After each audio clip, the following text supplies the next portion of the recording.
Notre Père Céleste, c'est vraiment un grand privilège que tu nous as accordé de vivre un jour de plus de ce côté-ci de l'éternité pour nous rassembler ici ce soir, dans la présence du Saint-Esprit, des anges de Dieu et de cette assemblée, pour prêcher l'évangile de Jésus-Christ, ton bien-aimé Fils ressuscité. Il nous a donné la commission d'aller par tout le monde et de démontrer la puissance du Saint-Esprit aux croyants nés de nouveau. Et tu as dit, voici les signes qui accompagneront ceux qui auront cru. Nous sommes heureux de ce privilège que nous avons ce soir. Ô Dieu, aide-nous ce soir. Aide l'incroyant ce soir à devenir un croyant complet en Christ, celui qui est ressuscité. Et je te prie de guérir ceux qui sont malades et ceux qui sont dans le besoin ce soir. Chasse de leur corps les maladies néfastes et les afflictions. Puisse-il y avoir un réveil à l'ancienne mode partout dans le pays, juste avant la venue du Seigneur. Nous prononçons cette prière au nom de Jésus. Amen. Il est tout aussi réel qu'il l'était au commencement. Donc, il est toujours le diable. Maintenant, je veux lire un passage de l'Écriture dans le livre de l'Exode, où Dieu a commissionné Moïse, un grand serviteur et libérateur, le type de Christ, un législateur et un sacrificateur. Voici, j'envoie un ange devant toi pour te protéger en chemin et pour te faire arriver au lieu que j'ai préparé. Tiens-toi sur tes gardes en sa présence, écoute sa voix et ne lui résiste point, parce qu'il ne pardonnera pas vos péchés, car mon nom est en lui.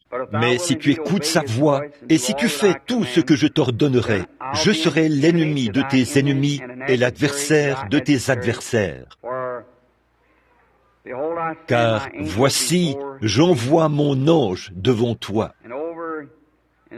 Et dans Exode, au chapitre 13, verset 21, l'Éternel allait devant eux le jour dans une colonne de nuée pour les guider dans leur chemin, la nuit dans une colonne de feu pour les éclairer, afin qu'ils marchassent jour et nuit. Et la colonne de nuée ne se retirait point de devant le peuple pendant le jour, ni la colonne de feu pendant la nuit. Ça, c'était un moment où le peuple de Dieu traversait une grande crise. Ils avaient été emmenés captifs en Égypte pendant, ou non pas emmenés, c'est une famine qui les avait fait partir. Et ça faisait environ 400 ans qu'ils y étaient en captivité. Quant à Dieu, c'était entièrement son dessein, parce qu'il avait d'abord parlé à Abraham, lorsqu'il lui avait fait savoir que son peuple séjournerait dans un pays étranger pendant 400 ans, et qu'il en ferait sortir par une main puissante. Et toutes les œuvres de Dieu, toutes ses promesses, s'emboîtent parfaitement. Je veux juste donner un petit témoignage avant de former la ligne de prière.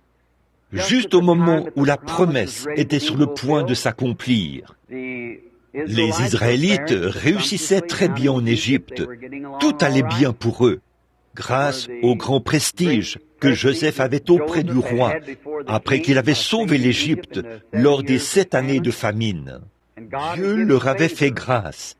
Mais quand est venu le moment de l'accomplissement de la promesse, il s'était levé un pharaon qui n'avait pas connu Joseph. Et ils ont commencé une persécution. Et cela a poussé, lors de cette persécution, cela a poussé les gens à se rassembler pour prier. Et la persécution renforce toujours la cause. C'est ce qu'il en a été tout au long de l'âge. La persécution. J'ai une grande foi pour croire qu'un jour, avant la venue du Seigneur, nos petites différences seront réglées. Il se peut que Dieu doive laisser le communisme nous pousser à nous réunir. Mais il se passera quelque chose qui fera en sorte que nous serons tous d'un même cœur et d'un même accord. Si nous ne pouvons pas avoir la foi pour la guérison maintenant, comment pourrons-nous avoir la foi de l'enlèvement? Nous devons d'abord avoir la foi pour les petites choses, avant d'aller vers les grandes choses. Donc, il y aura quelque chose qui fera en sorte que ça relève de la providence de Dieu. Je n'en sais rien, mais j'en ai vu une démonstration récemment, et c'est de ça que je veux vous parler. Donc, quand Dieu envoyait ce petit garçon, Moïse, il avait une naissance assez étrange, en un temps bien particulier. et Dieu l'a caché. C'était l'élection et l'appel de Dieu d'envoyer Moïse là-bas. Moïse ne pouvait rien y faire s'il était Moïse. Mais quand on voit comment Dieu a préservé sa vie, c'était la prédestination, la volonté prédéterminée de Dieu. Puis, quand il l'a finalement fait partir au désert pour faire paître les brebis de Jéthro, après qu'il était devenu un meurtrier, là, un jour, Dieu lui a parlé dans un buisson ardent, dont Dieu lui a dit d'ôter ses souliers, car la terre sur laquelle il se tenait était sainte. Et la manière dont Dieu a conduit cette Église dans le naturel est un type parfait de la manière dont il l'a conduit dans le spirituel aujourd'hui. Il a fait sortir Israël, la naturelle, par des signes, des prodiges et des miracles. Il est en train de faire sortir la spirituelle en ce jour-ci, par des signes, des prodiges, des miracles. Dieu a toujours, ces choses ont toujours accompagné Dieu, parce que Dieu est surnaturel. Il est un créateur, et tout son rien ne lui est impossible. Et lorsqu'un homme naît de nouveau de l'Esprit de Dieu, il devient un descendant ou un fils de Dieu. Et là, il a le même genre de pensée que Dieu. La pensée qui était en Christ est en nous. Et nous croyons à l'invisible, au miracle et vraiment à tout. Voyez ? Et là, nous avons le Saint-Esprit qui vient à nous et qui nous parle de ces choses. Voilà le but entier de ces réunions, chers amis chrétiens. Elles ne sont faites dans aucun autre but devant Dieu, si ce n'est de stimuler votre foi en Dieu, au point où vous pouvez croire en lui pour le salut de votre âme et pour la guérison de votre corps. Il y a quelques semaines, le président de la Southern Baptist Convention m'a fait une remarque. C'est un groupe de gens dont je suis membre. Il a dit, « Frère Branham, d'après ce que nous avons appris, la seule chose qu'il y a au sujet de vos réunions, c'est que vous consacrez une si grande partie du temps à la guérison divine, et pas assez aux âmes. Ils veulent parrainer une série de réunions à Louisville, dans le Kentucky. La Southern Baptist Convention, 70 églises baptistes à Louisville. Eh bien, j'ai dit, monsieur, vous ne comprenez pas. La partie consacrée à la guérison divine dans mon programme, c'est juste l'appât sur l'hameçon. On ne montre pas l'hameçon au poisson, on lui montre l'appât. Vous voyez? J'ai dit, ces gens, une fois qu'ils voient ce que Dieu est, alors l'évangile les attrape. Vous voyez? Ça, c'est pour les âmes. Il a dit, avez-vous déjà eu des convertis? J'ai dit, au cours des 7 dernières années, j'ai eu un peu plus de 350 000 convertis, rien que dans mes réunions, sans compter ceux qu'ont fait d'autres qui sont sortis. Il en était un peu bouche bée.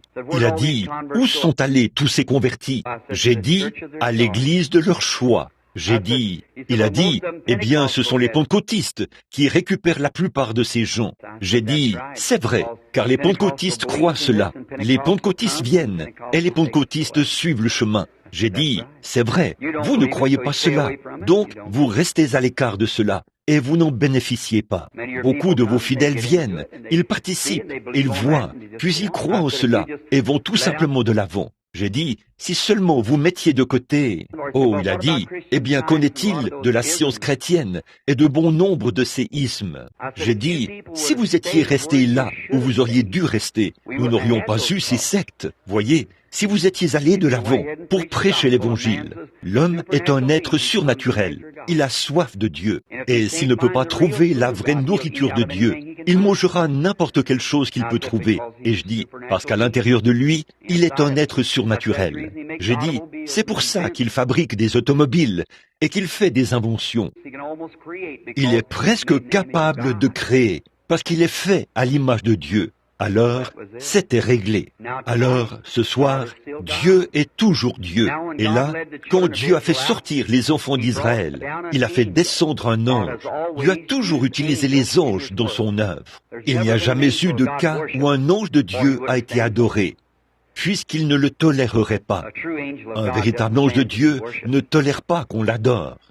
Mais Dieu a eu des anges dans chaque dispensation.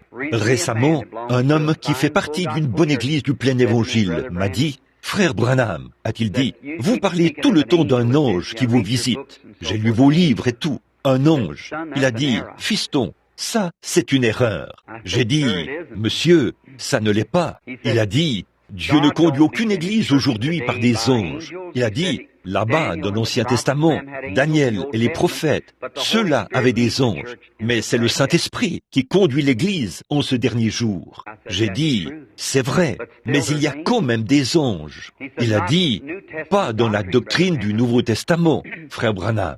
J'ai dit, oh frère, bien sûr que si. J'ai dit, croyez-vous que la Vierge Marie était dans le Nouveau Testament lorsque l'ange Gabriel, là-bas, il a dit, mais ça, c'était avant la venue du Saint-Esprit. J'ai dit, dans ce cas, croyez-vous que Philippe avait le Saint-Esprit? Il a dit, oui. J'ai dit, qui lui a dit, là-bas en Samarie, d'aller dans le désert de Gaza pour rencontrer l'eunuque éthiopien? Était-ce le Saint-Esprit ou l'ange du Seigneur?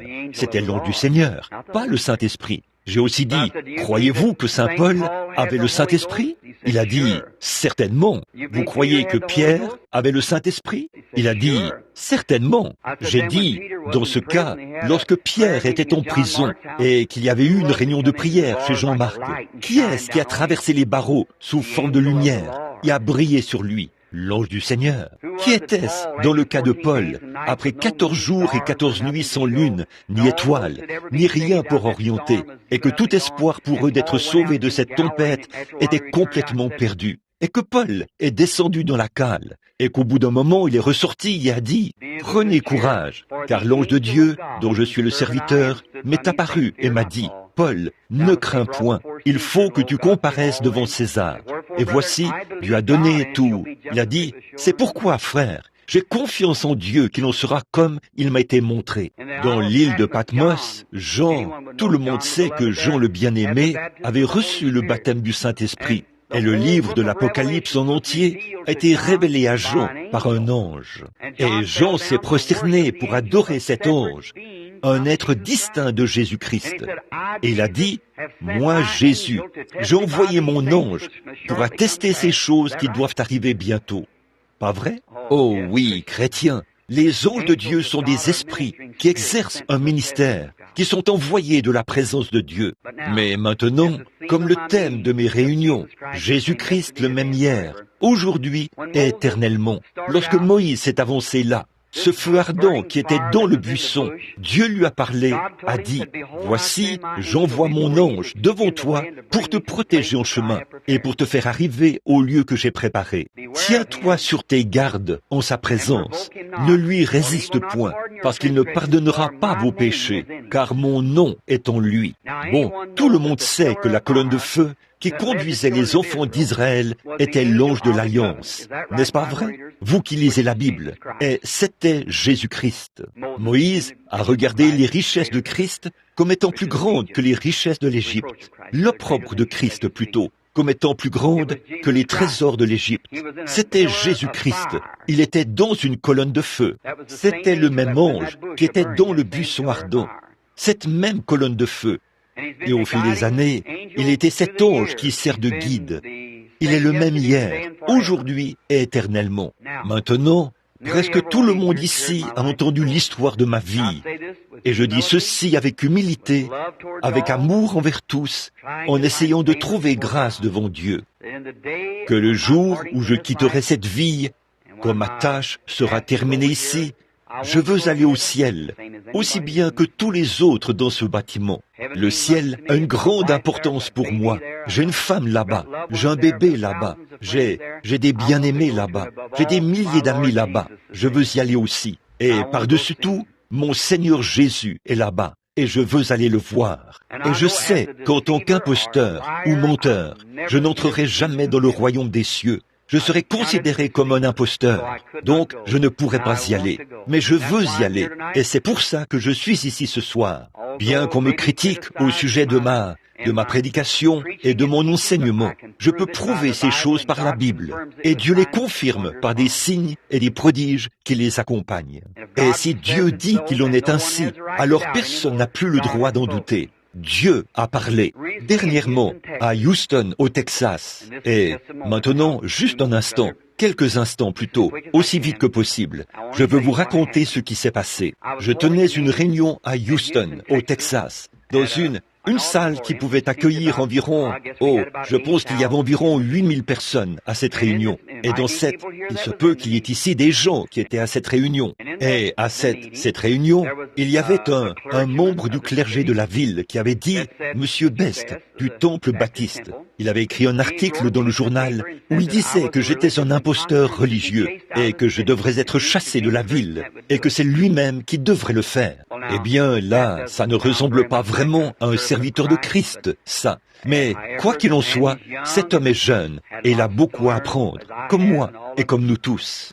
Alors, Monsieur Bosworth, combien connaissent Fred Bosworth? Presque vous tous. C'était lui, l'organisateur de la réunion. Et il est venu me voir, il a dit, écoute frère Branham, n'est-ce pas honteux? Il a dit, mets-le au défi. Eh bien, j'ai dit, frère Bosworth, personne n'arrive jamais à quelque chose en se disputant. L'évangile ne doit pas faire l'objet de disputes. Il doit être vécu et cru. Voyez? Alors j'ai dit, pourquoi perdre du temps avec un critiqueur, alors qu'il y en a des milliers qui se meurent, et pour qui on doit prier? Voyez? Et il a dit, bon, d'accord. Et le lendemain, un autre grand article a paru dans le Houston Chronicle. Et on y disait, une annonce payée, bien sûr, et on y disait que ça montrait que j'avais peur de dire, de défendre ce que j'enseignais, qu'à la lumière de la Bible, je ne pouvais pas soutenir ce que j'enseignais, et cela montrait que je refusais de relever son défi, parce que j'en avais peur. Eh bien, voilà frère Bosworth, qui est revenu à l'hôtel, et m'a de nouveau mis l'article sous les yeux. Voilà frère Branham, tu vois ce que je veux dire? Regarde, il a dit, tu devrais faire quelque chose. J'ai dit, frère Bosworth, s'ils sont aveugles et qu'ils conduisent des aveugles, ne tomberont-ils pas tous dans la fosse? J'ai dit, laissez-les aller, voyez, et j'ai dit, cela ne servirait à rien. Il a dit, mais frère Branham, pour défendre le principe de ce que nous soutenons devant les gens, nous devons le faire. J'ai dit, je ne me dispute avec personne. Voyez, j'ai dit, ce sera juste une dispute. Il a dit, frère Branham, laisse-moi y aller. Eh bien, j'ai pensé au vieux Caleb. Quand j'ai pensé à lui qui se tenait là, âgé d'environ 75 ans, il a dit, laisse-moi y aller. J'ai dit, non, frère Bosworth, pas si c'est pour vous disputer. Il a dit, frère Branham, je te promets que je ne me disputerai pas du tout. Il a dit, mais cet homme n'a pas le moindre passage de l'Écriture. Il a dit, je vais le prouver devant les gens. Et il a dit, les journalistes attendent en bas. Bien sûr, on garde le lieu où je reste, parce que parce que je prie toute la journée. Je m'attends au Seigneur. Alors, quelques instants plus tard, il a dit, frère Branham, ne vas-tu pas me laisser y aller? J'ai dit, frère Bosworth, je ne veux pas que vous fassiez cela. Mais j'ai dit, si vous me promettez de ne pas vous disputer, vous pouvez y aller. Il a dit, je te le promets. Et il est allé en bas. Eh bien, le lendemain, vous savez bien que les journaux sont capables d'écrire tout et n'importe quoi. Des ecclésiastiques vont se prendre aux cheveux, vous savez, dans un débat. Et ils ont loué un grand stade, le stade Sam Houston, et des milliers de gens s'y sont entassés. Bon, parmi les gens du plein évangile, il y a des disputes au sujet de différentes choses. L'un croit qu'il y aura un millénium, l'autre dit qu'il n'y en aura pas. L'un dit qu'il viendra d'une manière et l'autre d'une autre manière. Et ils se séparent. L'un baptise d'une manière et l'autre d'une autre manière. Et ils se disputent à ce sujet. C'est exactement comme nous tous. C'est pareil dans toutes les autres églises. Mais frères, voici pourquoi je crois qu'il y aura un rassemblement. Ces gens ne se préoccupaient pas de savoir s'ils montaient un chameau à une bosse, à 2 bosses ou à 3 bosses, ou peu importe ce qu'ils croyaient. Il y avait là une seule chose en cause, c'était la doctrine de la guérison divine. Et des milliers de gens sont venus de partout et ont rempli ce grand stade au complet. Ce soir-là, M. Bosworth s'est levé. Il a dit, « J'ai promis qu'il n'y aurait pas de dispute. » Et des milliers de gens étaient entassés là. Vous pouvez en voir la photo dans votre livre. Et il a dit, je ne suis pas d'avis qu'on doive se disputer, mais j'ai ici, dans mes notes, 600 passages de l'Écriture qui prouvent que l'attitude actuelle de Christ envers les gens aujourd'hui est tout à fait la même qu'elle a toujours été. Et si le docteur Best peut prendre l'un de ces passages de l'Écriture et réfuter cela par la Bible, nous n'aurons pas de débat. Je vais simplement m'asseoir et dire que j'ai tort. C'était toute une déclaration, là. Il a dit, Dr Best, à vous la parole. Et il a dit, je m'occuperai de ça quand je monterai sur l'estrade. Alors, M. Bosworth a dit, eh bien, Dr Best, je vais vous poser une question, et si vous me répondez simplement par oui ou par non, cela réglera la question. Et nous allons laisser Frère Branham s'avancer pour prier pour les malades. Et il a dit, me répondrez-vous? Et il a dit, écoutons ce que vous avez à dire. Il a dit, est-ce que les noms de Jéhovah en rapport avec la rédemption s'appliquaient à Jésus? Oui ou non? C'était réglé. Ah oui. Eh bien, s'il répondait par oui, alors il est Jéhovah Rapha, tout comme il est Jéhovah Jiré. Et s'il n'est pas Jéhovah Jiré, il n'est pas le Sauveur. Il n'était pas le Seigneur. Et là, il vous faut attendre un autre Sauveur. Et s'il est Jéhovah Jiré, il est Jéhovah Rapha, et tous les noms en rapport avec la rédemption lui appartiennent. Parce que c'est lui qui est la rédemption de Dieu pour la race humaine. Et il est le même hier, aujourd'hui et éternellement. Donc, c'était terminé. Eh bien, il a dit, Dr Best, je suis vraiment surpris que vous ne puissiez pas répondre à l'une de mes questions les plus faibles. Alors, il n'arrêtait pas de dire, attendez que je monte sur l'estrade. Frère Bosworth a dit, très bien, je vais sacrifier mon temps de parole pour que vous puissiez monter ici. Et donc, quand cet homme est monté sur l'estrade et que les modérateurs lui ont donné la parole, il a prêché un très bon sermon campbellite. J'ai été bercé dans un berceau baptiste. Je sais ce qu'est la doctrine baptiste. Il a prêché qu'après cette immortalité, quand cette mortalité aura revêtu l'immortalité, ce sera ça, la guérison divine. Bien sûr, ça, nous le croyons tous. Mais qu'en est-il de ceci? Si nous n'avons pas le gage de notre salut, la bénédiction que nous avons dans notre cœur, le baptême du Saint-Esprit, c'est le gage, ou la compte. Et s'il n'y a pas de guérison divine, il n'y a pas de résurrection du corps. Alors, il n'y a pas de gage de cela. Donc nous avons maintenant le gage de notre salut. Alors, au bout d'un moment, il n'arrêtait pas de dire, et les modérateurs l'ont rappelé à l'ordre. Il n'a pas répondu à une seule question, ni rien. Il s'est vraiment mis en colère. Il s'est retourné et a giflé un autre prédicateur. Et quand il a fait ça, et il avait engagé les studios Douglas de Houston pour qu'ils viennent prendre 6 photos de lui de format 20 x 25 sur papier glacé. Bon, voici la remarque. Il a dit, je vais écorcher ce vieil homme, lui arracher la peau et l'accrocher, sa peau, sur la porte de mon bureau, y frotter du sel, et ce sera un mémorial de la guérison divine. Ça a l'air d'un chrétien, ça, n'est-ce pas? Donc, c'est ce qu'il a dit à propos de frère Bosworth. Mais l'écorchement s'est fait dans le sens inverse. Eh bien, là, quand il a dit, personne ne croit à ça, si ce n'est une bande de fanatiques, une bande d'exaltés. Et Raymond T. Richer, je ne sais pas si vous le connaissez ou pas. Beaucoup d'entre vous le connaissent. Il a dit au modérateur, puis-je dire un mot? Il a dit, oui. Il a dit, vous, les membres du clergé baptiste qui êtes ici, est-ce la Southern Baptist Convention qui a envoyé cet homme ici? Oui ou non? Personne ne voulait dire un mot. Il y avait là 30 000 personnes assises. Il a dit, est-ce vous qui l'avez envoyé? Alors, un porte-parole s'est levé et a dit, il est venu de son propre chef. Eh bien, a-t-il dit, là, c'est différent. Monsieur Best a dit, les baptistes ne croient pas à de telles absurdités. Il a dit, ce n'est rien d'autre qu'une bande d'exaltés. Frère Bosworth a dit, un instant, il a dit, bon, pendant ces 2 semaines que frère Branham a passé ici, s'il y en a ici qui peuvent présenter une attestation qu'ils ont été guéris par Dieu depuis que frère Branham est ici, et peuvent prouver qu'ils sont guéris, et qu'ils sont des membres en règle de ces églises baptistes, voulez-vous vous lever? 300 personnes se sont levées. Qu'en est-il d'eux? Monsieur Best a dit, n'importe qui peut témoigner de n'importe quoi, sans que cela soit vrai pour autant. Alors il a dit, bon, autrement dit, vous ne pouvez pas appuyer ça par la parole.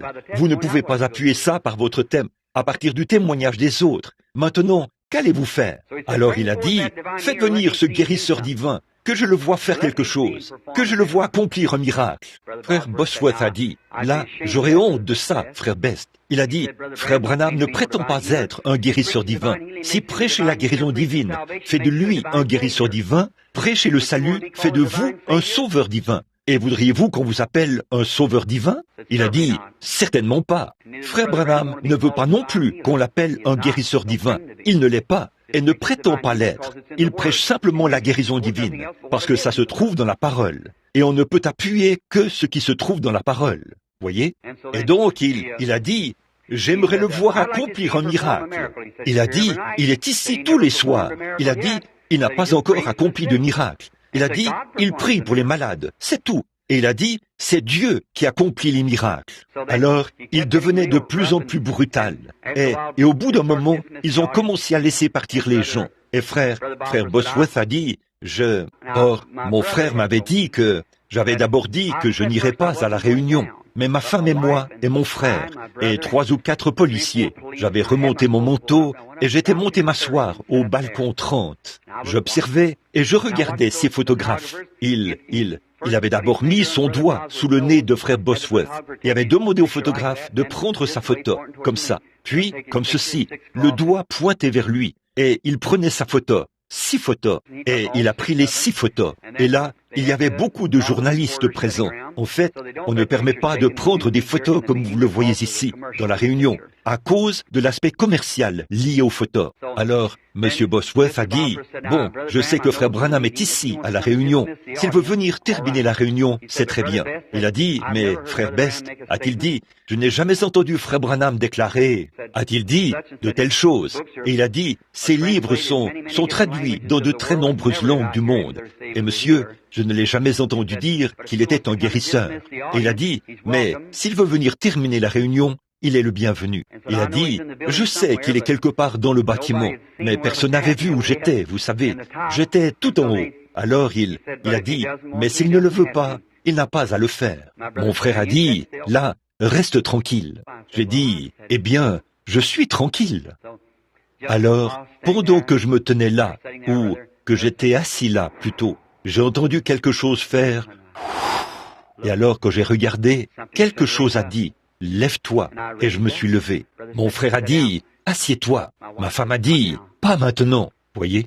Et quand les gens se sont mis à pleurer, ils ont regardé en haut de ce côté-là. Et ils ont formé, plusieurs centaines d'huissiers se sont tenus les mains et ont formé une ligne. Parce que c'était pathétique. Les gens essayent même de toucher vos vêtements, vous savez. Ça briserait presque le cœur d'un homme au cœur de pierre, de voir comment certaines choses se passent dans ces réunions. Et voici que je suis descendu de là. Je suis monté sur l'estrade et j'ai dit, je suis vraiment désolé que ces choses arrivent, mais qu'aucun de vous n'en tienne rigueur à Monsieur Best. Et je dis, parce qu'il a autant le droit de ne pas le croire que moi de le croire. C'est pour ça que nous sommes des Américains. C'est pour ça que la Cour, que nous nous battons pour que l'Amérique reste ce qu'elle est, que chaque homme ait droit à sa propre opinion. J'ai dit, la seule chose, c'est que je ne pense pas qu'il était sincère quand il a dit qu'il avait pitié de ces gens. Il y a ici des gens qui étaient mourants la semaine dernière et qui sont en bonne santé maintenant. Même les médecins l'ont attesté. Et il y en a qui sont étendus là, qui se meurent sans espoir. Les médecins les ont déjà abandonnés et il essaie de les priver de la seule chose qui leur reste qui va les guérir. J'ai dit, en toute sincérité, je ne peux pas croire que ce soit sincère. J'ai dit, quoi qu'il en soit, c'est qu'il croit ce qu'il veut. J'ai dit, mais quand il m'a dit, viens accomplir un miracle, ça m'a rappelé la fois où on a frappé le maître sur la tête et on a dit, prophétise, si tu es prophète, et fais ces choses. J'ai dit, Dieu ne fait pas des choses comme ça. Mais j'ai dit, je ne dis que la vérité. J'ai dit, quand je suis né dans une petite cabane, d'après ce qu'a dit ma mère, et je la crois, une lumière, une colonne de feu est entrée, et c'est tenu là où je me trouvais quand je suis né.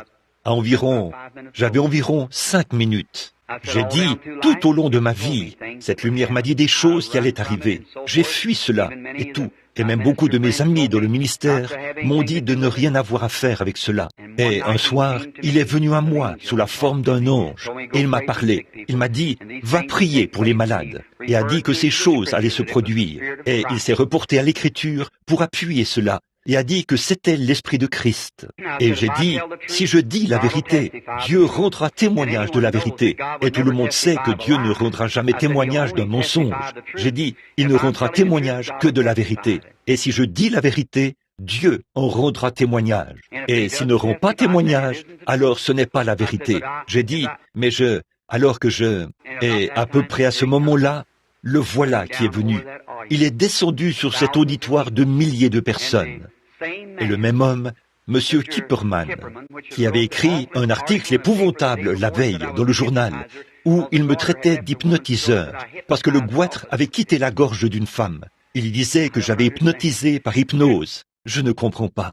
Le jeune homme était catholique et il s'était avancé en courant, ce monsieur Kipperman. Et quand il a vu cela, il a pris la photo. Rien que pour voir cela.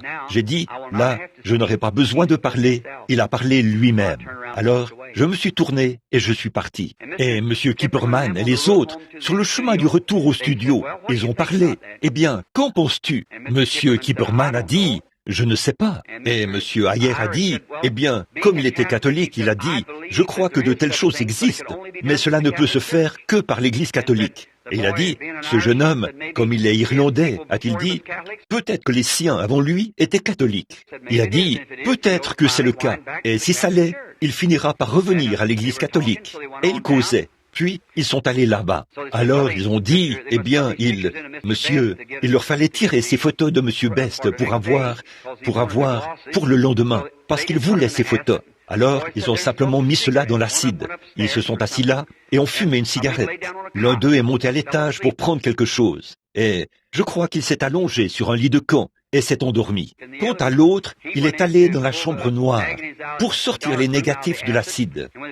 Et lorsqu'il a sorti le premier de M. Bott, où ce ministre avait pointé son doigt vers le visage de ce vieil homme sain, c'était négatif. Et il n'y avait rien sur le suivant. Puis sur le suivant, il n'y avait absolument rien sur tous les 6. Et lorsqu'il a sorti la photo suivante qu'il avait prise, non seulement ma photo s'y trouvait, mais il y avait aussi l'ange du Seigneur qui se tenait là. Vous voyez? Cet homme a été pris d'une crise cardiaque. Ils sont venus à l'hôtel Rice, mais les 2 hommes qui gardaient la porte ne les ont pas laissés entrer. Ce soir-là, à 23 heures, cela a été expédié par avion à Washington, D.C., pour en obtenir un copyright de l'Association américaine des photographes. Pareilles photos avaient déjà été prises bien des fois, des journaux et tout, mais on refusait de les considérer. Par contre, celle-ci était officielle. Donc, ils ont apporté cela. Et combien ont déjà entendu parler de George J. Lacy? Il est le meilleur spécialiste du FBI pour ce qui est des empreintes digitales et des recherches en Californie à ce moment-là. Et on l'avait fait venir à Houston, au Texas, pour une recherche visant à tirer tout cela au clair. Il a pris l'appareil photo, il a tout pris. Il a pris la pellicule, il a tout pris. Il est allé au stade et tout, pour passer cela au peigne fin et tout. Il a placé cela sous les rayons ultraviolets et tout le reste, pendant 3 jours et 3 nuits sans arrêt. Et dans l'après-midi du 4e jour, il a appelé et a dit, bon, je vais donner l'analyse de ce qu'il en est de la photo. Nous sommes tous allés là-bas. Il y avait là les journaux et tout. J'étais assis très loin derrière. Il y avait là à peu près la moitié du nombre de personnes qu'il y a dans cette allée-ci. Il a dit, il s'est avancé. C'était un homme aux cheveux roux. Il a dit, qui s'appelle le révérend Branham? J'ai dit, c'est moi, monsieur. Il a dit, levez-vous. Je me suis levé. Il a dit, révérend Branham, vous quitterez cette vie comme tous les mortels. J'ai dit, ça, je le sais, monsieur, mais grâce soit rendue à Dieu, je suis prêt pour cette heure-là. Et il a dit, voudriez-vous vous avancer? J'ai dit, oui, monsieur. Il a dit, je vous présente ceci. Il a dit, révérend Branham, j'étais l'un de ceux qui vous critiquent. Il a dit, je disais que c'était de la psychologie.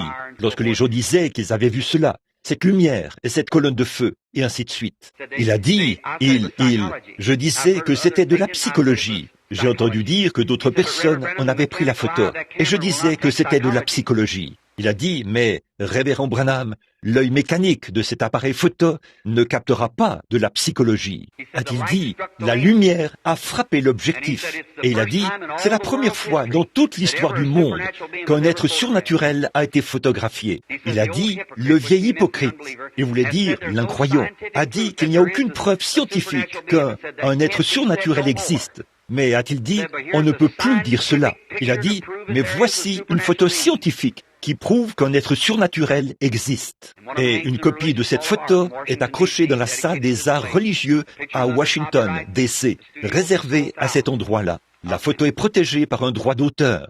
Le studio en a vendu des milliers de copies.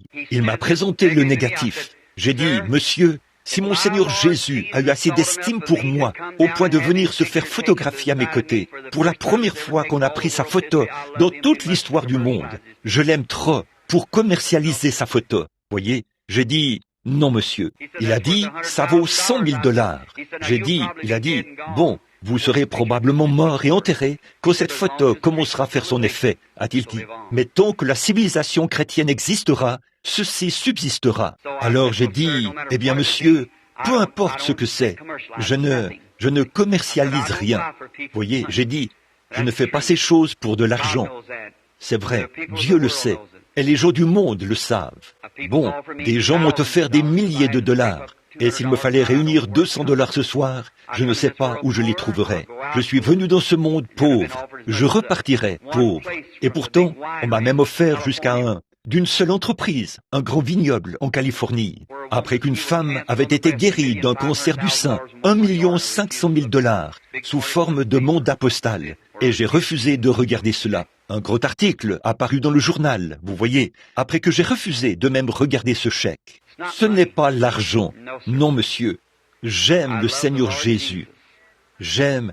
Et le seul moyen pour moi de l'aimer, c'est de vous aimer. Et quand je suis franc avec vous, je suis franc avec lui. Et en servant son peuple, c'est lui que je sers.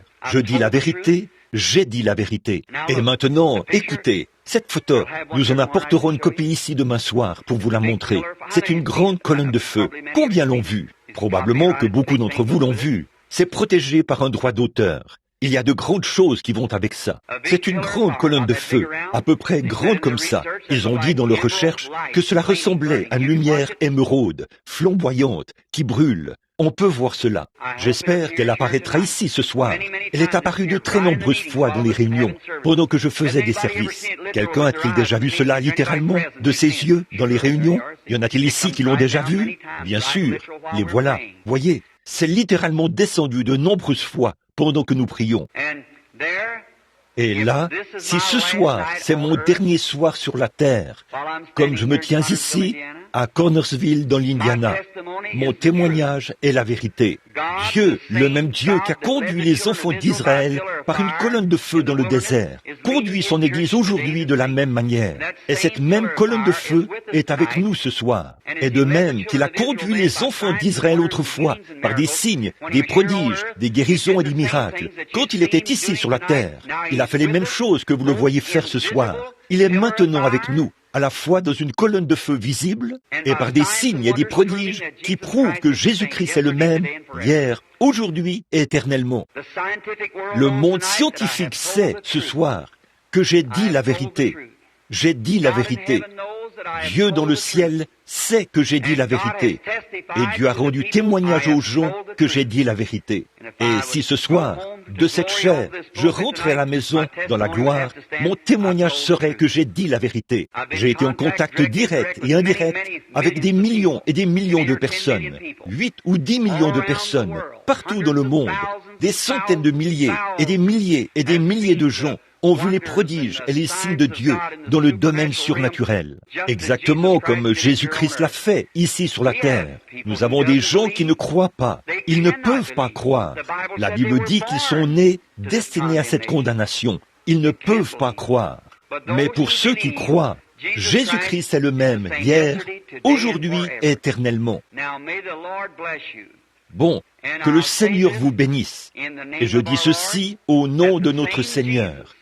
Que le même Jésus qui a fait sortir les enfants d'Israël du désert, le même Christ qui était l'ange de l'alliance, pour vous les ministres, le Logos qui est sorti de Dieu, vous savez de quoi je parle. Très bien. Celui-là même qui les a conduits, c'est celui-là même qui a marché ici sur la terre dans la chair humaine, qui est retourné à Dieu et est revenu sous la forme du Saint-Esprit pour conduire l'Église. Il est le même ce soir.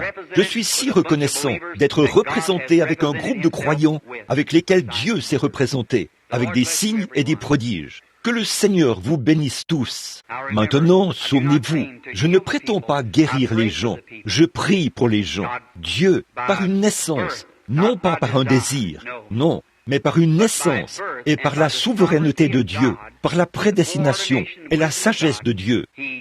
Il a fait de moi un voyant. Je ne peux pas voir ce que je veux. Je vois ce qu'il me montre. Tout ce que je sais, c'est ce qu'il me montre. Et ce qu'il me dit, je le fais. Que le Seigneur vous bénisse. Je prie qu'il soit visible dans la réunion ce soir et qu'il se manifeste à vous tous qui êtes dans le besoin. Premièrement, vous qui avez besoin de lui en tant que sauveur. Peu importe combien vous menez une vie pure.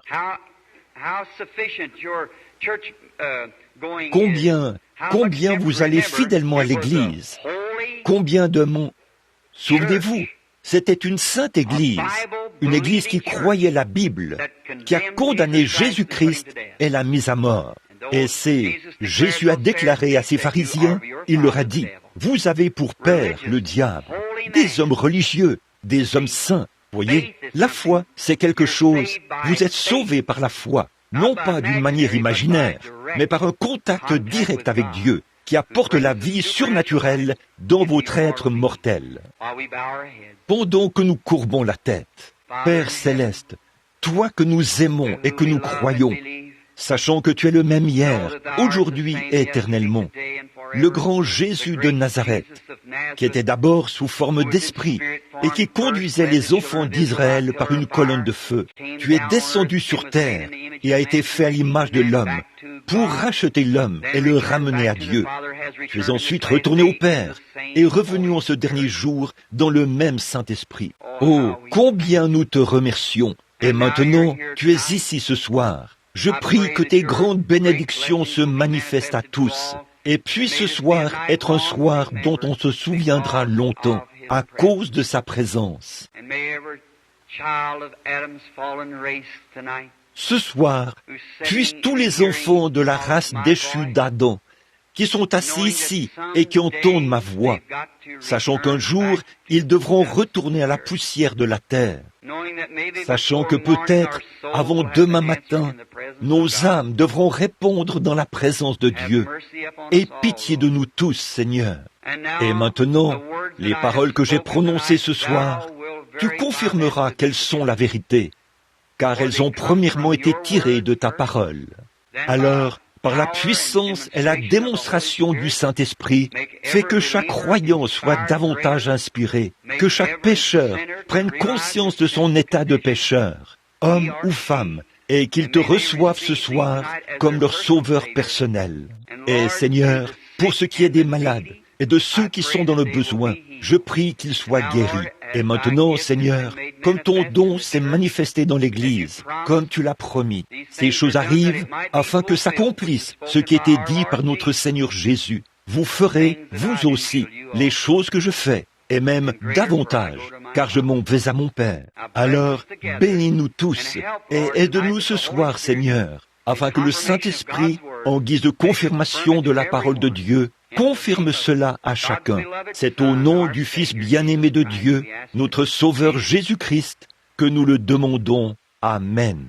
Qui demeure en moi, c'est lui qui fait les œuvres. Et une fois, on l'a interrogé sur certaines choses, parce qu'il était passé par une piscine où il y avait une grande foule d'estropiés, de boiteux, d'aveugles, de gens déformés. La piscine de Bethesda. Combien se souviennent de cette histoire? Il levait la main, et il n'a guéri aucune de ces personnes. Il est allé vers un homme étendu sur une paillasse, et l'a guéri. Vous vous souvenez de cette histoire? Eh bien, si on pourrait penser que s'il était plein d'amour et de compassion, il aurait guéri tous ces gens. Mais maintenant, regardez bien. Les Juifs l'ont interrogé. Au verset 19 du même chapitre, il a dit « En vérité, c'est-à-dire absolument, absolument. Je vous le dis, le Père, je ne fais rien de moi-même, mais ce que le Père me montre, c'est ce que je fais. » Pas vrai? Combien savent que c'est l'Écriture? Jean 5, 19. Tout ce que le Père fait, il le montre au Fils. Il vous montrera de plus grandes choses que celles-ci, afin que vous soyez dans l'étonnement. Est-ce vrai? Maintenant, écoutez, Jésus a déclaré qu'il ne faisait rien sans que le Père le lui montre dans une vision. Bon, maintenant, souvenez-vous, regardez la résurrection de Lazare. Il est parti alors qu'il savait que Lazare allait mourir. Il est parti. Bien sûr, on a critiqué cela et on l'a envoyé chercher. Il n'est pas venu. On a de nouveau envoyé des gens. Il a simplement poursuivi sa route. Mais il a dit, après quelques jours, Il a dit, notre ami Lazare dort. Le Père lui avait montré ce qui allait arriver. Il savait qu'après tant de jours, cela arriverait. Il a dit, eh bien, s'il dort, ça va. Mais il a dit, mais je vais aller le réveiller. Et au tombeau, écoutez ce qu'il a dit. Je te loue, Père, de ce que tu m'as déjà exaucé. Mais j'ai dit ces choses à cause de ceux qui sont là. Pas vrai? Vous voyez, il avait eu une vision. Eh bien, il connaissait leurs pensées. Il savait ce qu'il faisait. Quelqu'un a dit, frère Branham, vous parcourez l'auditoire des yeux et vous savez ce que les gens font, et ainsi de suite. Là-bas, saviez-vous que ça, c'est lire dans la pensée de ces gens, que c'est de la télépathie mentale? Eh bien, alors, Jésus-Christ lisait dans la pensée des gens. Je n'ai pas entendu un seul amen, mais c'est la vérité. La Bible dit-elle qu'ils connaissaient leurs pensées? Combien sont d'accord? Voyons un peu. Eh bien, connaître une pensée, qu'est-ce que c'est? Vous voyez, ce n'est pas cette contrefaçon que le diable a mise là, au coin de la rue, dont se sert un vieux télépathe pour deviner certaines choses. Ça, ce n'est qu'une copie, ce n'est qu'une imitation de ce que le Seigneur a. Dieu avait un prophète du nom de Samuel, et la magicienne d'Endor pouvait faire presque la même chose que lui, mais elle n'était pas de Dieu, elle était un démon. Voyez, il y a un faux évangile qui est proclamé. Ce n'est qu'une apparence de piété, mais il renie ceux qui ont fait la force. Ce n'est que le faux de ce que Dieu a, du vrai évangile. Vous voyez ce que je veux dire? Il y a toujours un vrai et un faux. Jésus n'était pas ce qu'on appelle un télépathe, qui lit dans les pensées. Il avait en lui la puissance de Dieu, et c'est ce qui faisait ces choses. Avez-vous déjà lu au sujet de l'Urim dans la Bible, où il est dit qu'on regardait cela, ce pectoral qui donnait que Dieu parlait par ce pectoral? Or le diable s'est donné un cristallomancien comme substitut à cela. L'Urim et le Tumim, vous, les frères, vous connaissez cela. Ils regardaient cela, et les lumières changeaient quand Dieu approuvait quelque chose, ce qui est un type de la parole de Dieu, les trois moyens par lesquels Dieu parle, par le prophète, par les songes, par l'Urim, par la Bible, par la révélation, par le prophète. C'est pareil aujourd'hui, voyez, voici l'Urim, ici. Bon. Et là, si un songe, une vision, ou quoi que ce soit que vous ayez, ne concorde pas avec ceci, ce n'est pas Dieu qui parle. Mais si c'est parfaitement aligné sur ceci, alors c'est Dieu qui parle. Voyez? Donc, Jésus est le même hier, aujourd'hui et éternellement, dans son Église, la même colonne de feu, qui fait les mêmes signes et les mêmes prodiges. Là, que le Seigneur vous bénisse tous. Soyez vraiment en prière maintenant, vraiment en prière. Excusez mon langage, je ne suis pas un orateur. Je prie pour les malades. Très bien. Que le Seigneur soit avec vous tous maintenant. Courbons la tête un instant. Seigneur, sois miséricordieux maintenant et aide-nous ce soir. Puisse ton esprit être proche pour bénir tous les gens. Bénis ceux qui sont dans le besoin partout. Nous te prions maintenant d'envoyer ton ange. Puisse-t-il se tenir tout près? La Bible dit que quand le Saint-Esprit viendrait, il nous révélerait des choses et nous annoncerait les choses à venir. Nous le croyons, Seigneur. Nous croyons. Aussi te demandons-nous maintenant de nous bénir. Puisse-t-il venir confirmer la parole que j'ai prononcée? Là, Père, j'ai rendu témoignage de toi. Maintenant, rends témoignage de moi, Seigneur, que j'ai dit la vérité. Car je le demande au nom de Christ. Amen. Peut-être qu'il y a quelqu'un quelque part ici qui est un incroyant. Permettez-moi de vous demander quelque chose. Soit je changerai mon attitude, soit je m'en irai. Car permettez-moi de vous mettre en garde au nom de notre Seigneur. C'est quelque chose de dangereux. Je pourrais me tenir ici pendant des heures et des heures, à vous faire part des déclarations des officiers et tout, dans toutes les nations, qui montrent qu'ils vont d'une personne à l'autre. C'est vrai, tous ceux qui connaissent la Bible savent que c'est vrai. Ils vont d'une personne à l'autre. Ainsi donc, souvenez-vous, je ne suis pas responsable des critiqueurs ou de ceux qui ne croient pas. Si, dans quelques jours, il se passe en vous quelque chose et que vous vous retrouvez là avec un concert ou quelque chose, souvenez-vous simplement de ce que je vous ai dit. Or, si vous êtes un croyant et que vous êtes respectueux, alors j'en serai responsable, vous voyez, parce que je dois l'être devant Dieu, mais pas vis-à-vis d'un critiqueur. Maintenant, nous traitons avec le Saint-Esprit, là. Souvenez-vous, le Dieu du ciel observe cette réunion. Et maintenant, si notre Seigneur venait ici en ce moment, vêtu de ce complet qu'il m'a donné, et qu'il se tenait ici sur cette estrade ce soir, il regarderait cette pauvre vieille femme qui se tient ici. Et bien sûr, il aurait de la compassion pour elle. Je ne sais pas ce qui ne va pas chez cette femme, mais Jésus le sait. Mais Jésus ne pourrait rien faire pour elle, tant que le Père ne lui montre pas quoi faire.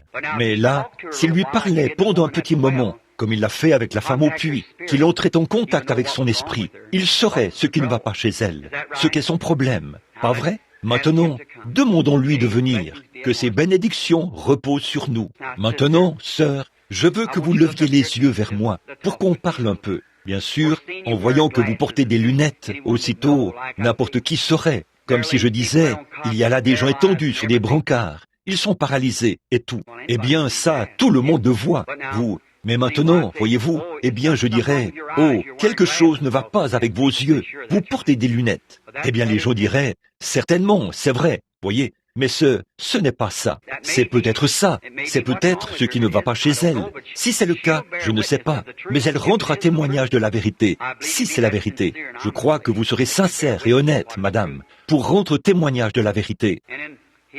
Et nous venons maintenant dans sa présence, tous les deux.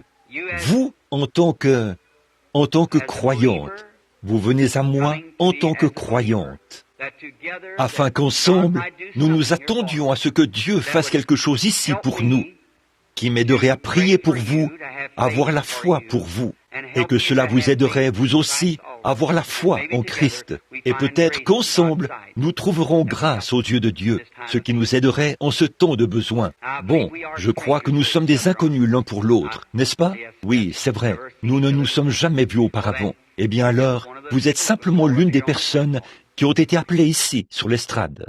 Et maintenant, quant à votre vie, Dieu vous connaît depuis que vous êtes bébé, et il vous a nourri pendant toutes ces nombreuses années. Il sait exactement ce qui ne va pas chez vous. Il sait exactement ce qui en résultera. Il sait ce qui a déclenché cela. Il sait tout à ce sujet, n'est-ce pas? Eh bien moi, je ne sais rien de tout ça. Et vous savez que je ne sais rien. Non, il n'y a aucun moyen pour moi de le savoir. Mais lui, il le sait. Bon, maintenant, s'il arrivait qu'il vous parle par son serviteur, exactement comme ma voix à travers ceci. Ceci est devenu mon serviteur. Voyez-vous, c'est ce qui transmet ma voix à l'auditoire. Eh bien, tout comme mon corps, tout comme cette ampoule électrique là, elle est la servante de ce courant électrique. Ce n'est pas l'ampoule qui donne de la lumière, c'est le courant qui entre dans l'ampoule qui donne de la lumière. Voyez? Et c'est comme, eh bien, si quelqu'un appuie sur l'interrupteur et que les lumières s'éteignent, l'ampoule n'y est pour rien, elle n'y peut rien. Tout ce qu'il faut, c'est l'interrupteur, qui, dans notre cas, je serai l'ampoule qui donne de la lumière sur le sentier de la parole de Dieu. Et elle dit, Jésus est le même hier, aujourd'hui et éternellement. Et une fois, quand il a parlé à une femme, pour prendre un seul exemple, j'imagine qu'il l'a fait à de nombreuses reprises. La Bible dit que le monde ne pourrait pas contenir les livres qu'il... Eh bien alors, il a parlé à une femme. Et je crois, bon, ceci, c'est ma propre opinion de ce qu'il était en train de faire à ce moment-là. Il a dit, apporte-moi à boire. C'était simplement une conversation pour voir pourquoi cette femme était là et pour contacter son esprit. Après lui avoir parlé pendant un petit moment, il lui a dit directement quel était son problème. Pas vrai? Il a dit, ton problème, c'est ceci. Et quand elle a vu ça, elle a dit, je vois que tu es prophète. Elle est allée dans la ville en courant et a dit que le Messie était à la porte. Maintenant, s'il est le même, eh bien, la logique voudrait qu'il fasse les mêmes choses, n'est-ce pas? Son esprit serait le même. Très bien. Maintenant, je l'aime et je le crois. Et j'espère qu'il va nous aider.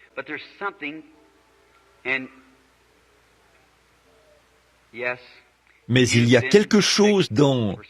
Oui, vous êtes malade depuis un certain temps, et même très malade.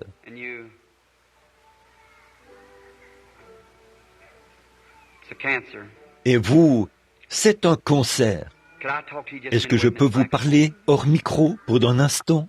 Bon, cette femme, Dieu connaît cette femme, et elle sait que si Dieu ne lui vient pas en aide, elle va mourir. Elle ne peut pas vivre sans l'aide de Dieu, là. Et je sais que cette femme serait sincère. Ce n'est pas qu'elle ait fait quoi que ce soit d'immoral, mais c'est simplement parce qu'il fallait que je lui dise quelque chose hors micro, à cause de l'auditoire mixte. Et il n'y a personne au monde qui ait vu cette chose se produire, à part Dieu lui-même et la femme. Est-ce vrai, madame? C'était donc, est-ce que c'était la vérité? Voyez? Eh bien, le Seigneur le sait. Une vision apparaît là. Alors, sœur, si Dieu m'a permis de voir ce qui s'est passé dans votre vie au fil des années, et que j'ai vu ces choses, alors me ferait-il savoir ce que serait l'avenir? S'il m'a fait connaître ce qui a été, et que vous savez que c'est la vérité, s'il me disait quoi que ce soit à votre sujet par rapport à votre avenir, vous sauriez que c'est aussi la vérité. Pas vrai? Maintenant, ce n'est pas... Peu importe votre âge, vous voyez, Dieu peut quand même vous guérir et vous rétablir. Si vous croyez maintenant que ceci est la vérité, que la révélation de Dieu et Jésus-Christ est ici ce soir, et que sa parole, tout d'abord par la Bible, déclare qu'il vous guérirait si vous croyez. Et si je prie pour vous, et il a précisé, c'est donc du Seigneur, que même le cancer ne résisterait pas à la prière. Ces choses ne sont que des dons, voyez-vous. L'essentiel, c'est de prier pour les malades. C'est pour ça que j'ai été envoyé, pour prier pour les malades. Ceci n'est qu'un don. Ça ne guérit personne. Maintenant, il vous a dit ce qu'était votre état, votre vie, quoi que c'était. Il vous l'a dit. La chose m'échappe en un instant, parce qu'une nouvelle vision apparaît. Les gens tirent dans l'auditoire, voyez-vous. Mais peu importe ce que c'était, c'est la vérité. C'est toujours la vérité. Or, cela ne vous a pas guéri, mais c'est la prière qui vous guérit. La prière de la foi sauvera le malade. Maintenant, croyez-vous de tout votre cœur? Très bien. Courbons la tête. Notre Père Céleste, la maladie a frappé notre sœur. La voici qui se tient ici, et c'est toi seul qui peux la rétablir.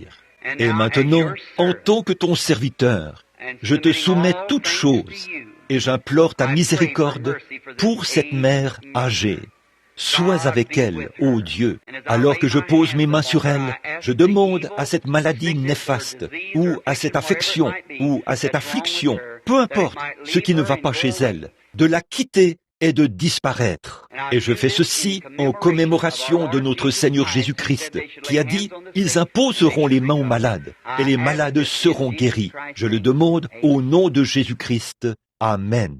Maintenant, que Dieu vous bénisse, maman. Ne doutez de rien maintenant. Allez simplement en vous réjouissant et en croyant de tout votre cœur. Très bien. Bonsoir. Croyez-vous? Eh bien, monsieur, vous et moi, nous sommes aussi des inconnus, ici, l'un pour l'autre.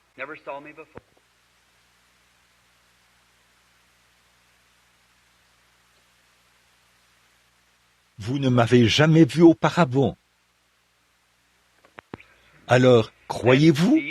Vous vous rendez compte que vous êtes... Toute personne qui se tient ici tout près, pendant que l'onction est proche, sait qu'il se passe quelque chose. Vous vous rendez compte qu'il y a quelque chose qui agit dans le spirituel. Autrement dit, vous savez qu'en ce moment, vous ressentez un grand sentiment de révérence. Un sentiment qu'il y a quelque chose tout près, quelque part ici. Vous en êtes conscient. Eh bien, c'est l'ange du Seigneur dont je parle, qui donne ce sentiment.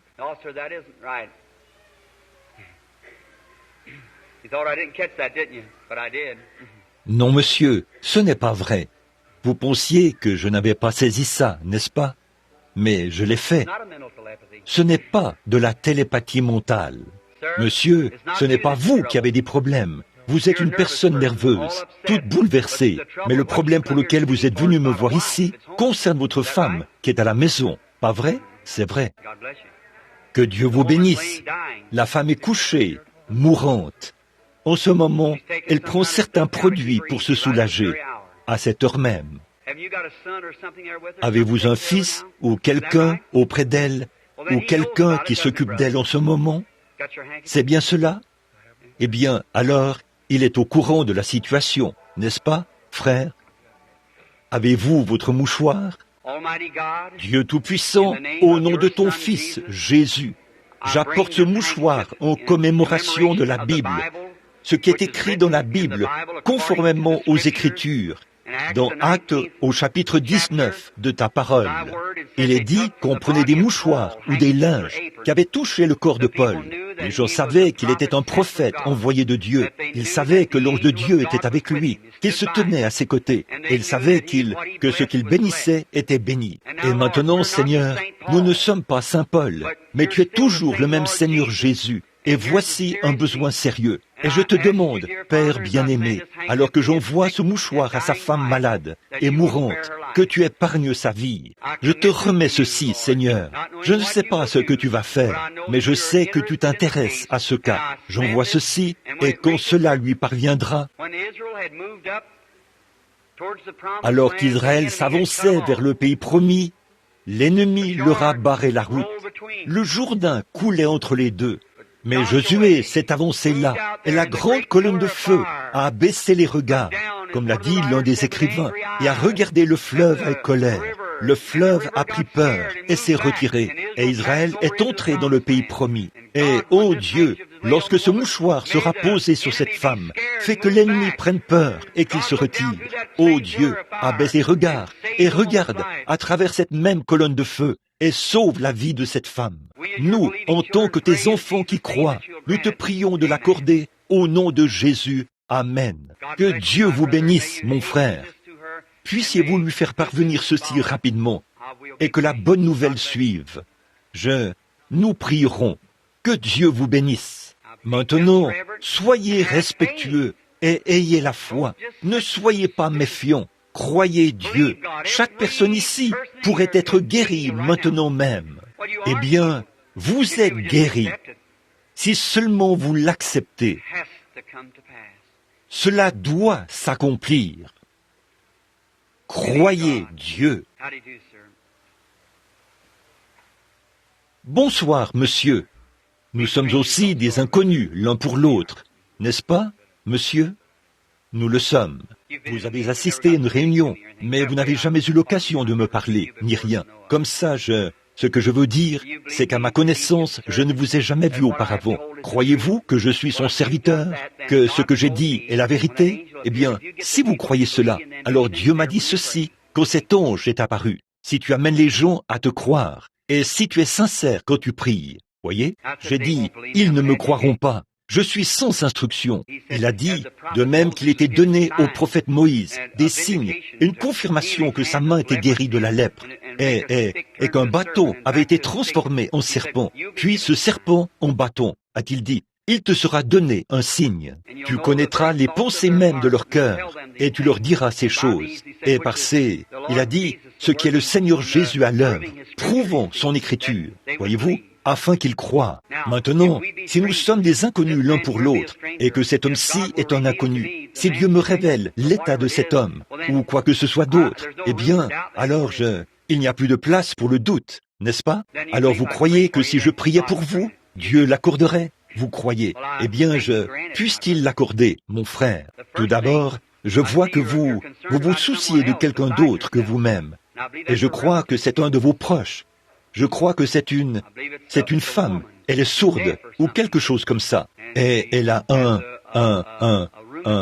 quelque chose comme un rhumatisme, ou quelque chose qui ne va pas chez elle. Vous avez un mal. Juste un instant. Je vais vous parler ici maintenant. C'est bien, c'est vrai. Est-ce la vérité? Vous voyez, maintenant Dieu... Oui, ça ne peut être que Dieu. Merci frère. Que le Seigneur vous bénisse. Venez ici un instant. Est-ce que vous croyez maintenant qu'il vous accordera le désir de votre cœur?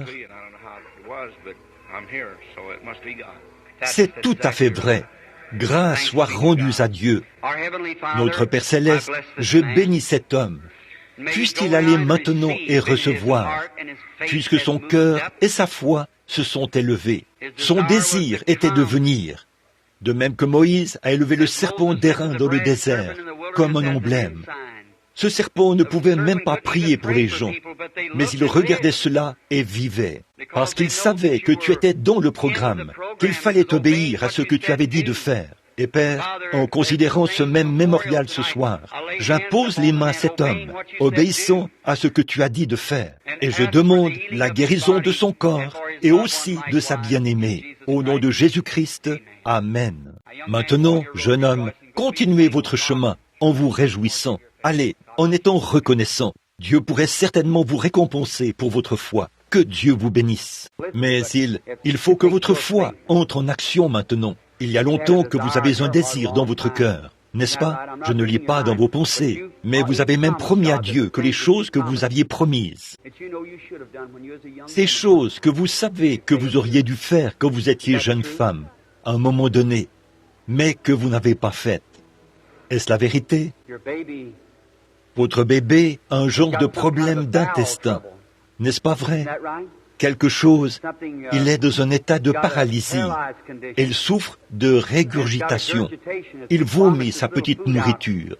Est-ce la vérité? Si c'est vrai, levez la main pour attester de tout cela. Comment puis-je vous connaître? Et comment puis-je connaître votre bébé? Mais le Dieu du ciel se tient ici et vous révèle ces choses.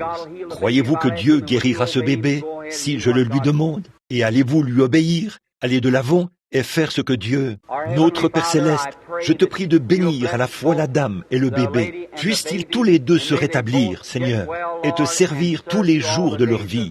Au nom de Jésus-Christ, je demande cette bénédiction. Amen. Que Dieu vous bénisse maintenant. Allez en vous réjouissant. Allez en étant heureuse et en louant Dieu pour sa bonté et sa miséricorde. Disons, grâce soit rendue à Dieu. Maintenant, que tout le monde soit respectueux. Juste, oh, cet homme qui se tient ici est sourd. Cela soit enlevé maintenant. Dieu Tout-Puissant, auteur de la vie, donateur de tout bon don, envoie tes bénédictions sur cet homme. Cet esprit de surdité qui est ici et qui essaie de retenir cet homme. Je te prie, au nom de Jésus, de libérer ses oreilles, afin qu'il puisse entendre l'évangile du Seigneur Jésus-Christ. Toi, esprit de surdité, sors de cet homme, au nom de Jésus-Christ. Je t'adjure de t'en aller. M'entendez-vous, mon frère? M'entendez-vous avec celle-ci? Vous m'entendez? Très bien. Vous pouvez avancer ici, au micro. C'est cette oreille qui était sourde. M'entendez-vous? Dites Amen. J'aime le Seigneur. Vous êtes guéri, mon frère. Vous pouvez continuer votre chemin en vous réjouissant et en étant heureux. Disons, grâce soit rendue à Dieu. Vous croyez que Dieu vous guérira de ce cancer, monsieur?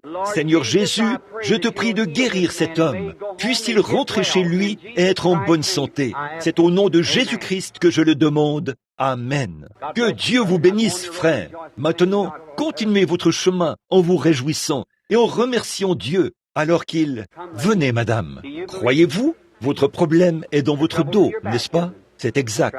Un rein. Vous croyez que Dieu va vous rétablir? Seigneur Jésus, je bénis cette femme et je te demande de la guérir. C'est au nom de Jésus-Christ que je le demande. Amen.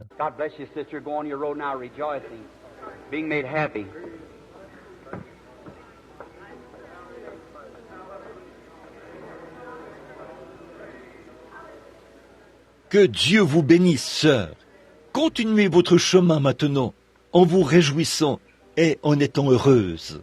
Vous aussi, vous souffrez, n'est-ce pas, madame? Vous qui êtes assise juste là, celle qui est juste ici, qui porte ce petit manteau rouge. Vous aussi, vous voulez qu'on prie pour vous, n'est-ce pas? Je pensais bien que oui. Vous étiez en train de prier, là, voyez? Oui, je n'ai pas saisi exactement ce que c'était. Maintenant, je le saisis. C'est de l'arthrite, pas vrai? N'avez-vous pas autre chose que ça? Une phlébite. C'est exact. Vous croyez? Vous voulez être guéris? Vous tous? Vous intéressez-vous à elle? Vous croyez? Vous aussi? Qu'en est-il de vous qui êtes assise là, à côté d'elle? Vous aussi, vous avez de l'arthrite, vous qui êtes assise juste à côté d'elle. Et vous, madame, vous avez de l'hypotension, n'est-ce pas? Assise, pas vrai? Cette dame là-bas, elle aussi, elle a de l'arthrite, pas vrai? Est-ce la vérité? Levez la main si c'est la vérité. Il y a quelque chose comme un lien entre vous toutes, tout le groupe. Vous êtes venus ensemble, vous venez d'une autre ville, de l'Ohio, pas vrai? Rentrez chez vous et soyez en bonne santé, chacune d'entre vous. Venez, voulez-vous être guéris? Très bien. Vous êtes asthmatique. Allez simplement en remerciant le Seigneur et soyez rétablis. C'est là que Dieu vous bénisse. Au nom du Seigneur Jésus-Christ. Vous voulez vous remettre de cette maladie de cœur, madame? Si oui, allez simplement en le remerciant, en disant merci Seigneur, et Dieu permettra que vous vous rétablissiez. Vous croyez maintenant? Je vois quelqu'un assis là, en train de prier, vêtu d'un manteau blanc. Vous avez une chose très étrange. Vous avez des moments de grande faiblesse. Vous vous évanouissez, pas vrai? Si c'est la vérité, levez la main. Levez-vous et acceptez votre guérison maintenant. C'est ça, voyez, c'est ça. Que Dieu vous bénisse. Rentrez chez vous et soyez en bonne santé maintenant. Cette petite femme assise là, au bout, en train de louer le Seigneur. Vous avez une sorte de douleur au niveau du sein et ça vous cause des ennuis, pas vrai? Et un problème d'estomac aussi, n'est-ce pas vrai? C'est du gaz qui fait pression sur votre cœur, et ainsi de suite. Que le Seigneur vous bénisse. Rentrez chez vous maintenant et soyez rétablis. Que le Seigneur Jésus vous rétablisse. Disons que Dieu soit loué. Vous voulez vous débarrasser de cette anémie? Vous le voulez? Dites « Merci Seigneur de m'avoir guéri ». Acceptez votre guérison. Le faites-vous? Très bien. Continuez votre chemin en vous réjouissant et en étant heureux.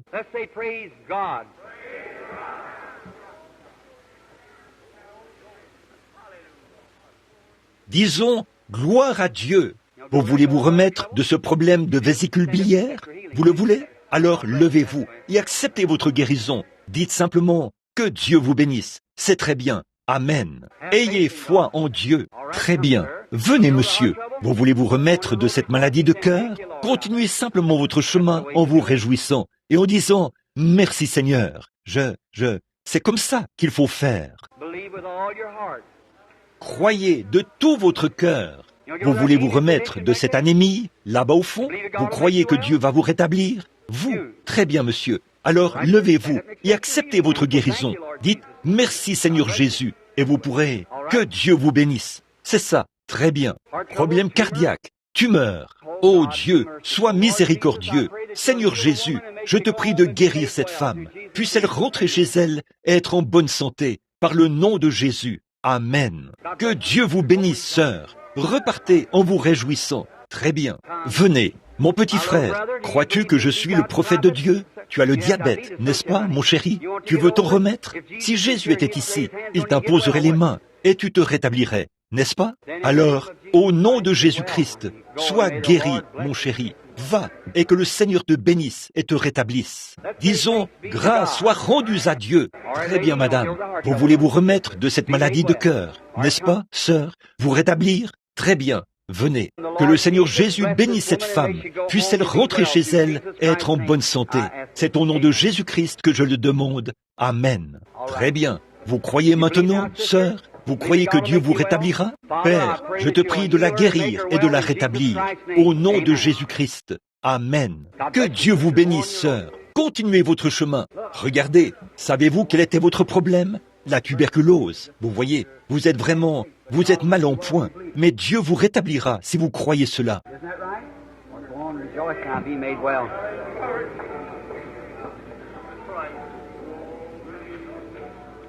N'est-ce pas vrai? Très bien. Allez, réjouissez-vous maintenant et soyez rétablis.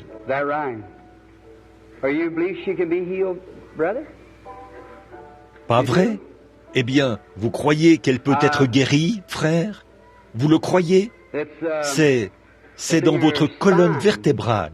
Pas vrai? Les vertèbres sont toutes disloquées. Si vous croyez Dieu et que vous croyez que je suis son serviteur, je vais demander à Dieu de vous guérir. Et alors, vous pourrez vous lever de là et rentrer chez vous si vous croyez. Vous repartirez en marchant et vous serez en bonne santé. Vous croyez cela? Posez votre main sur elle, monsieur. Vous qui êtes assis là, près d'elle, posez votre main sur elle. Seigneur Jésus, je ne sais pas pourquoi tu t'es déplacé pour montrer cette femme, mais elle est couchée là. Ça fait des années qu'elle est couchée comme ça, mais tu peux la rétablir. Je te prie, ô Dieu, de la guérir et de la rétablir. Maintenant, abaisse les regards sur cette scène, et je te prie, en tant que ton serviteur, de guérir cette femme et de la rétablir. Puisse-t-elle se lever, rentrer chez elle, se remettre de ceci, être de nouveau une femme en bonne santé, bien portante, pour rendre gloire à Dieu, conscient que rien d'autre ne peut l'aider, si ce n'est Dieu maintenant même. Je demande sa guérison au nom de Christ. Amen. Que Dieu vous bénisse maintenant, sœur. Vous sentez-vous guérie maintenant? Vous l'êtes. Vous pouvez vous lever du lit de camp après le service pour sortir et rentrer à la maison. Combien d'entre vous aimeraient être guéris en ce moment? Ne vous en faites pas. La voilà qui se lève, paralysée de la colonne vertébrale. Tous les autres, vous pourriez aussi être guéris. Levons les mains et donnons la louange à Dieu. Si quelqu'un veut être guéri, qu'il vienne maintenant. Levez-vous et acceptez votre guérison. Seigneur Jésus, je te prie de les rétablir tous. Puissent-ils repartir d'ici ce soir? Seigneur, être guéris ce soir, alors que ton esprit agit ici et les rétablit. C'est au nom de Jésus-Christ que je le demande. Amen.